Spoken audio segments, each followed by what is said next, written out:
let's dive into the Steelers now coming off this bye week. I think that we got to address the elephant in the room first and foremost. Dan Moore coming back from injury this week, and it's still up in the air who's going to play left tackle. I didn't think that we would be in this position. I kind of thought, okay, Broderick Jones, once he's in there, it's unfortunate that it was by injury that he got in there, but I kind of thought once he took over, that was going to be it. He was going to take over for good, regardless of how he played, let alone the fact that he played really well against the Baltimore Ravens. It's kind of unfathomable to me to think that he would revert back to the bench with Dan Moore jumping back in as the starting left tackle. But it sounds like it's possible. Like, we didn't get much from Tomlin today. The depth chart still shows it's Dan Moore, but like, I've been told that's not something to read into. Like, that could change at any time. So for me, I'm not necessarily panicking about anything that's said, but when they practice tomorrow, whoever's getting those first team reps, I think that's going to be very telling. The depth chart also doesn't show Deontay Johnson on it. So right. I think that's, and actually, if you look on the Steelers website, it shows Calvin Austin twice. It shows him at one of the wide receiver ones, and then he shows him at wide receiver 2 behind Allen Robinson. So, okay. I mean, maybe that's just waiting to be replaced by Deontay Johnson, but that's just me saying, like, don't necessarily take the depth chart as gospel for what is going to actually be rolled out on Sunday. It would be surprising though to me if they do revert back to putting Dan Moore Jr. in. And the main reason is because of not only how Broderick Jones played, but it's not like Dan Moore Jr. was playing so good that you have to put him back in once he gets back from injury.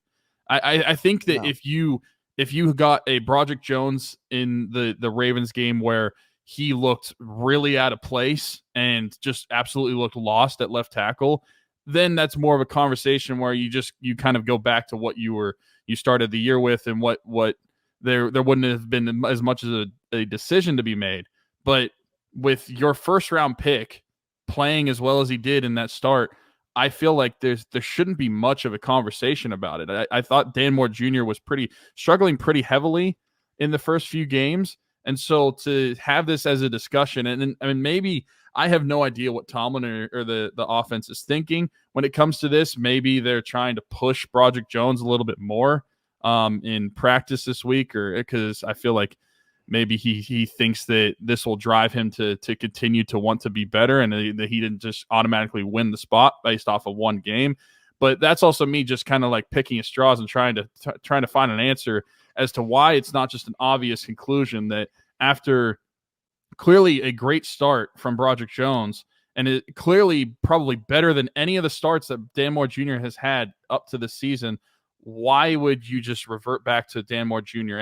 And this kind of goes back to like what we were saying, I think last week, about how obviously Dan Moore Jr. starting was the right decision, but as soon as you make the switch, you don't have to go back to him, especially if Broderick Jones is playing good.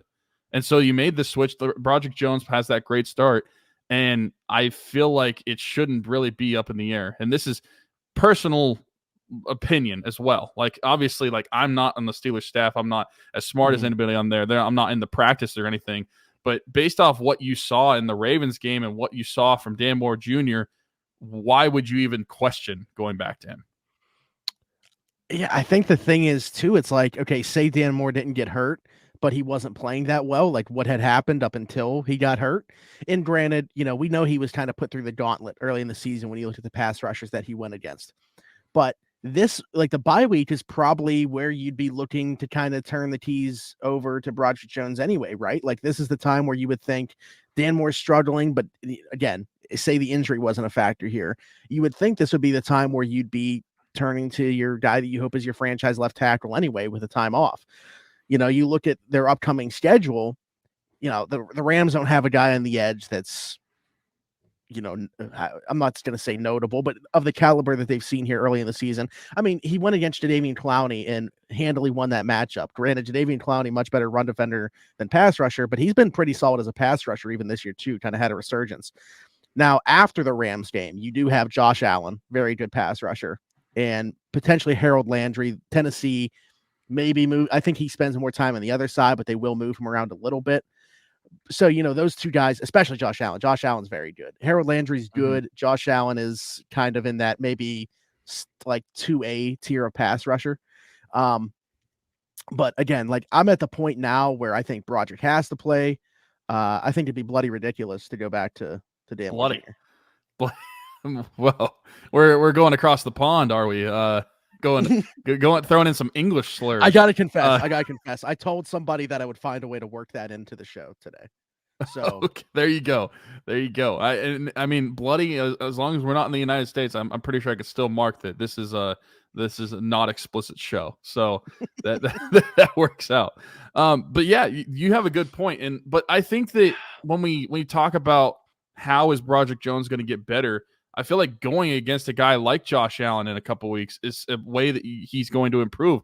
And honestly, like see what you have with Broderick Jones, because as much as we want to think that like he's what we saw against the Ravens, like that was just one game. So we want to see him on a more consistent basis be able to do that. So start him against the Rams and against the Jaguars, the Titans, like continue to have him as that left tackle to really see what progression that he can make as a player, because he's still very raw. He's still very young, even though he did have a great game against the Ravens.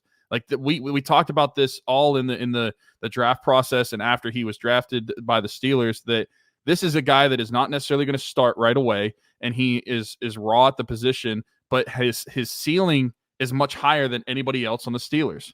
And so to get him to that ceiling, I have a hard time seeing how he's going to do that whenever he's on the bench and Dan Moore Jr. is in the game. I would feel much more comfortable.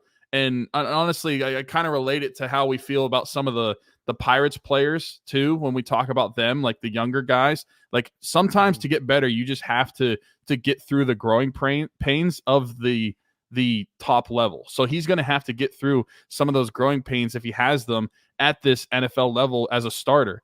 And it's not going to happen, I feel like, just being on the bench on game day and he's going to improve in practice. Practice is not only the only place that you improve. You can improve game in and game out. And we see it with not just him, but like other positions as well. You see guys progress throughout the season. We saw it with Kenny Pickett last year. Obviously, Kenny has reverted a little bit this year, but like look at what he did last year. And it's honestly a very similar situation where we knew that we were going to be starting Dan Moore Jr.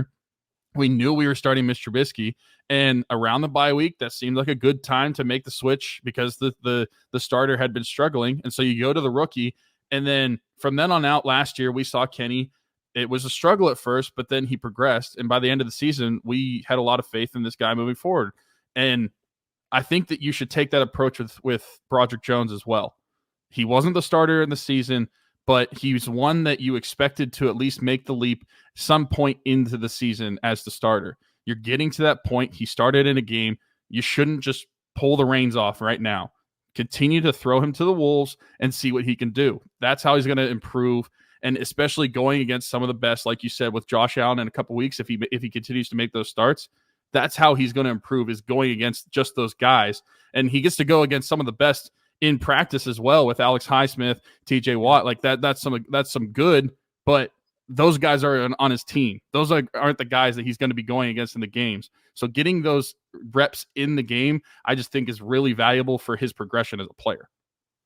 I think that we would both be of the mind, even if he were to have played bad against Baltimore, that it was time, because we just expected he's going to take his lumps and he needs to play in order to get better. But that's the thing. It's like, he played so well.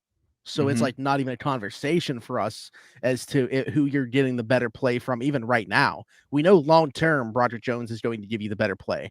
But even as we sit here right now, it's hard to argue against Broderick providing better play than what you've gotten from Dan Moore Jr. So I think that's why it's like really, because a lot of the times, I think with us being two pretty level-headed people when it comes to the Steelers, whether we agree or disagree with the decision, we can make sense of it. This one, I can make no sense of them going back to Dan Moore Jr. And that's why I question Tomlin so much. And that's why the only thing that I could come up with, if he's still trying to motivate Broderick Jones and Alan mentioned this too, have him in the mental state of like he doesn't just win the job right away. You still have to compete for that job. That's the only thing that I can actually think of, because otherwise, how does that make sense from Tomlin's perspective to go back to Dan Moore Jr.? I just don't know. From a football standpoint, from making your team better, I have no idea how it makes sense. Yeah, Alan mentioned that too. Maybe it's like a a motivational thing here early in the week, and we'll see what happens as it plays out. Again, this is just Tuesday. They had that bonus day of practice on Monday, but again, that maybe that's something too. Like that's a practice that they typically wouldn't even have. They only practice because of it being coming off the bye week. So were they just getting Dan Moore back into practice just to see how he looked? Who knows? But I think like Wednesday, though, is tough because if Dan Moore's still dealing with any type of injury, like if he's still dealing with that at all, you'd assume he'd be limited. Wednesday typically is the day where they would take it a little bit lighter for guys that are dealing with an injury. So maybe it won't be till Thursday that we have a pretty good indication as to who's going to be starting on Sunday. So we will monitor that and wait and see.